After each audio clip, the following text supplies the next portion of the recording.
The Information Center on the application portal of the Ministry of Foreign Affairs and Regional Integration reveals that applications for passport booklets will now attract revised charges. The cost of a standard 32-page booklet, which used to cost 100 Ghana cedis, has been increased to 500 Ghana cedis. A 644 Ghana cedis charge will be imposed on the 48-page booklet. The latest decision by the ministry has sparked public debate, with some Ghanaians questioning the rationale behind the new charges. But Sector Minister Shirley Botchwey explains the rationale behind the increased fees. Mentioned it. Ghana's passport cost $8. The next country within our region of West Africa is Liberia, which costs $40. Government spends 400 cedis on every passport that we give out. It means that the passport applicant pays 100. The government absorbs, the state absorbs 300. It cannot be the case that it will continue, because it is affecting even our operations. And Ghanaians are complaining that, the service, it takes long to get a passport and all of that.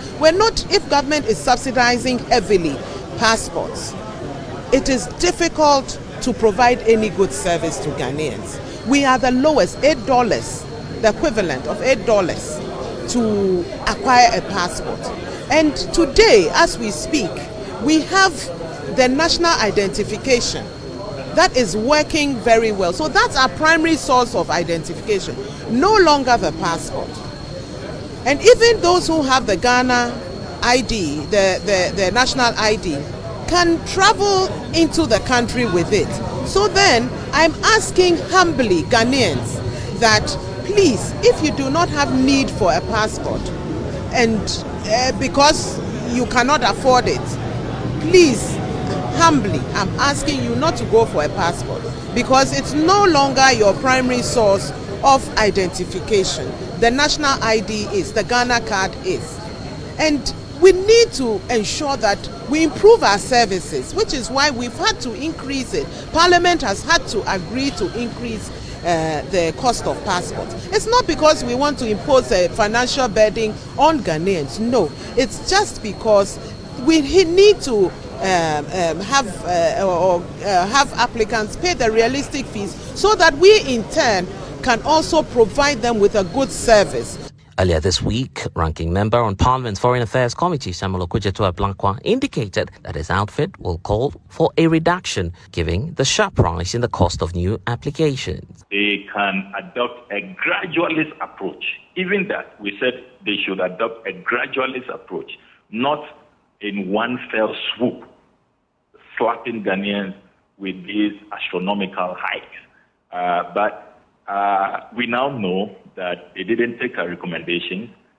They took advantage of the fees and charges review, inserted it in there, and so it didn't come back to our committee. It was late. And I must clarify that once this is late, it required 2/3 of MPs voting against this ally, because it matures in 21 days. It's like a moving train. But Foreign Affairs Minister Shirley Botchwey says the intention is not to impose financial hardship on Ghanaians. With a good experience when they come looking to procure passports. So this is what I can say for now about it. It's not because we want to impose financial burdens on them. No. Thank you. The ranking member on the Foreign Affairs Committee says you resist this. Is it, if they plan to resist it, they initiate steps to resist it? I am surprised that anybody would say they would resist it, because this came from Parliament. Fees and charges come from Parliament of Ghana. We make a presentation to them. We give them the bare facts of what it is, and they know. He's a ranking member on Foreign Affairs, on the Foreign Affairs Committee, and he knows the issues to do with passports, how much it costs and all of that. We've presented to them, the Parliament is aware of this, and this document, fees and charges, came from Parliament. So I haven't heard him say that. I'll be surprised if he did say that, because It came from Parliament, and he's aware of the difficulties that we are going through. Saying that he wanted you to reduce the amount gradually. When he was in Parliament, they had the concerns that was raised. He wanted the money to be increased gradually, not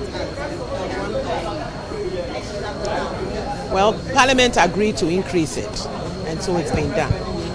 If Parliament decides that we should go back, we'll have to look at it. It's Parliament that has